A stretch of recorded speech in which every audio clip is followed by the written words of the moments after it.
Aujourd'hui, le combat du panafricanisme continue, mais enchaîné avec des dettes illégitimes, car celui qui vous prête de l'argent fixe le prix de votre liberté. Avec la France-Afrique, la France a quitté l'Afrique par la porte, mais revient par la fenêtre, disait Félix Houphouët-Boigny. Nos armes sont les livres de Cheikh Anta Diop, les chants de Myriam Makeba, les titres de la jeunesse insurgée, les cris de Fatou Diom, les chants de Smarty, de Hélène, de Youssoufa, de Kerry James et beaucoup d'autres soldats qui considèrent que la lâcheté n'est pas un bon moyen de combat. L'Afrique n'est pas un musée de la souffrance, mais un chantier de la renaissance. L'Afrique aux Africains. Voilà le cri de ralliement qui a traversé les océans, qui a brisé les chaînes et des siècles d'oppression. Le panafricanisme n'est pas une simple idéologie, c'est un ouragan de résistance, un poème épique, écrit avec le sang des martyrs, une synthèse de toute l'élite pour la dignité noire. Aujourd'hui, nous allons parcourir les sentiers brûlants de cette pensée révolutionnaire. Des plantations ensanglantées au sommet des indépendances, en passant par les rues enflammées de Harlem, Accra et Kinshasa.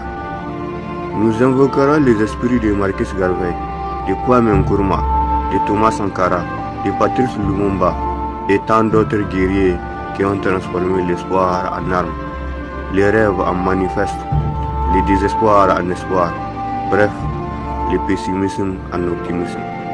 Nous avons passé de la résistance à la renaissance, car Cheikh Anta Diop disait « Un peuple sans mémoire et un peuple sans avenir ».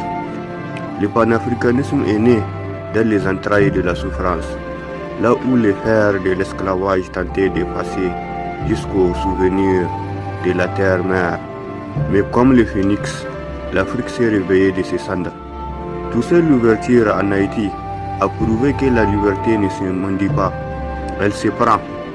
Tout comme Aimé Césaire qui disait que l'indépendance et la liberté ne se négocient pas. L'Afrique saignait, mais son cœur battait encore sous le coup de fouet du colonialisme, comme du néocolonialisme. Ce qui nous a permis de passer de la révolte à la destruction de l'ordre ancien.